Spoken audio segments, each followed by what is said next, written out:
z tej strony Ucek, witajcie na moim kanale. Samsung Galaxy Watch 5 Pro. Moje wnioski, recenzja praktycznie po roku jego użytkowania. Co wam mogę powiedzieć o tym zegarku, jak działa, jakie plusy, jakie minusy, co zrobił Samsung fajnie, co nie fajnie. Moje wrażenia, recenzja, no więc jedziemy. Zegarek kupiłem rok temu, wymieniłem aktualnie na nowszy model. Co mogę powiedzieć o starym? Myślę, że zacząłbym w ogóle od wyglądu i od tego, jak działa. Może wyglądu, właśnie. Tył, czyli cała ta zapięcie, pasek. Jak dla mnie nieporozumienie, szczerze mówiąc. To jak ta część, łapmy sobie ostrość, się niszczy i zużywa, no to ktoś tego nie przemyślał, no bo cały czas używając ten zegarek szuramy tą częścią gdziekolwiek, jakby się nie dało, to i tak ona jest zmasakrowana po całym roku użytkowania. No niestety, nie ma innej opcji. Nie wiem z czego Samsung robi te swoje jasne paski, a one zawsze robią się zielone, gdzieś na krańcach, na kątach. Nie da się tego doczyścić, domyć. W środku jest oryginalny kolor tego, jaki to był na początku, a cała reszta tego paska jest brzydka. Niestety, czy to jasny, czy właśnie ten jasny szary.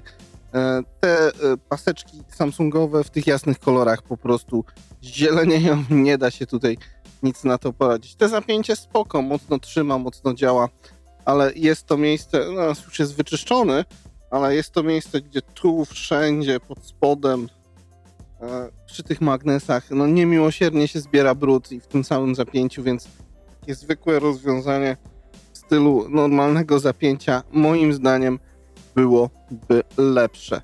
Sama koperta, powiem wam, że jest dosyć wytrzymała. Fakt, nie da się zrobić tak, żeby była bez uszkodzeń, no bo i gdzieś tutaj się porysowała, gdzieś tu są jakieś drobne zarysowania. No niestety, to jest ręka, zawsze używamy, ruszamy nią.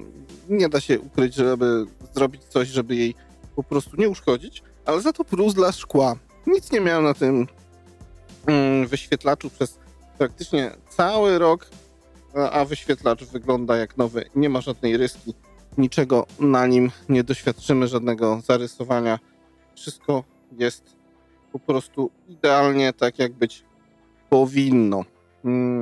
Brak pierścienia. Trochę irytujący, gdyż przesuwanie to palcami nie jest takie intuicyjne. Rzadziej kręciłem, częściej po prostu przesuwałem prawo-lewo, więc no wykorzystanie tego feature'a, brak jego robił tutaj robotę moim zdaniem. Brakowało tego na pewno.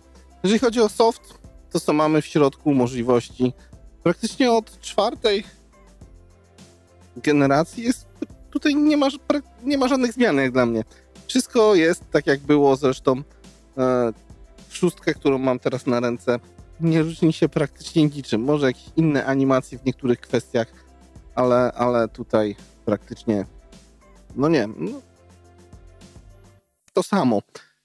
Kwestia działania, jakoś ten zegarek w miarę szybko chodził, nie czułem jakichś lagów, czasami spowolnień, gdzieś tam może czasami coś się zdarzyło. Przy przychodzeniu na same LTE potrafi się zgrzać i się wyłączyć większość funkcji do czasu, kiedy zegarek nie ostygnie. No i ten mankament był od czwartej generacji, jest w piątej, jest w szóstej, więc no to takie sobie.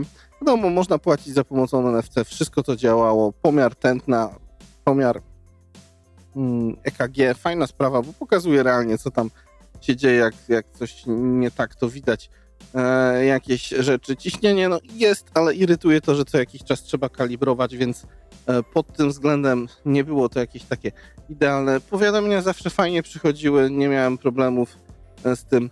Rozmowa i jakość rozmów przez otóż to mikrofon i głośnik, jak dla mnie spoko.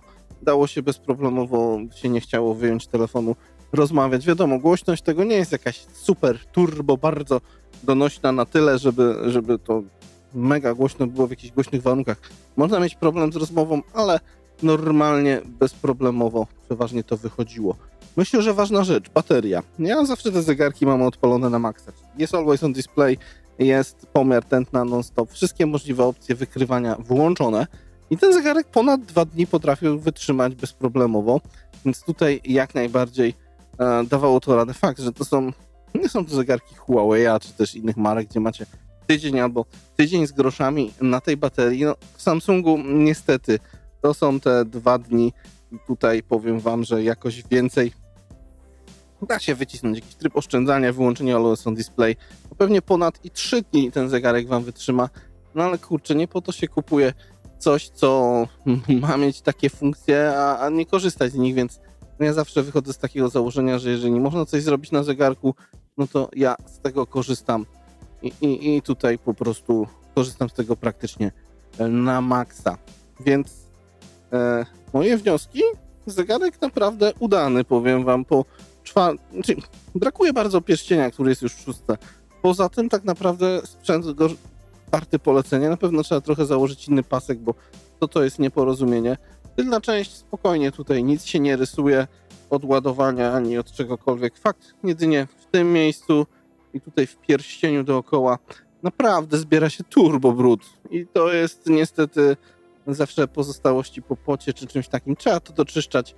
Niestety zegarek pod tym względem jest rzeczą, którą wypada po prostu raz na jakiś czas wyjąć paski, wszystko przeczyścić, umyć, no bo no niestety brud zawsze się zbiera. Jakkolwiek byście dbali o czystość, jakkolwiek byście dbali o ten zegarek, to i tak gdzieś ta ręka się spoci i coś tam po prostu pozostanie, więc przyciski, wszystkie działania, skróty, wszystko spoko, naprawdę. Powiem wam, że po 4 byłem naprawdę z niego bardzo zadowolony i myślę, że większość z was też powinna, aplikacja, wiadomo, zmianę wszystkich rzeczy tarczy. Tutaj nie ma żadnych nowości, nic nie jest odkrywcze od serii 4, 6, praktycznie wszystko jest takie same. Nie ma jakoś po prostu nic nowego. Wszystko działa, wszystko działało. No i cóż, tyle. Takie moje wnioski. Oczywiście ładowarka, jeszcze może o niej, identyczna jest w modelu 6. Ja sobie akurat, może nie pokażę, ale mam wydrukowany statyw pod tę ładowarkę. Tak, zegarek się ładuje ponad godzinę. To trochę długo, jak na tak małą baterię, no ale indukcyjne ładowanie ma to do siebie, że no jest stratne i to nie jest tak, jakbyście podłączyli do niego kabel. No ale po tym ładowaniu no te 2-3 godziny, 2 dni, pewnie niektórym 3, może i nawet 4 przy wyłączonej większości opcji wytrzymuje, więc pod tym względem ten zegarek dawał radę. Jakie są wasze wnioski? Jak się sprawowały wasze Galaxy Watch 5 Pro? Dajcie znać, chętnie usłyszę. Czy ktoś miał z was jakieś większe problemy, czy nie? No to chętnie też się dowiem. Ja tak naprawdę poza tym, że czasami się potrafił zgrzać, ale to bardzo rzadko. 4 bardzo często, ten o wiele rzadziej. To większych jakichś takich problemów w nim nie widziałem. Więc tyle odnośnie Galaxy Watcha 5 Pro. Ja się go pozbywam. No i cóż, tyle. Z tej strony Łucek, trzymajcie się ciepło. Hej!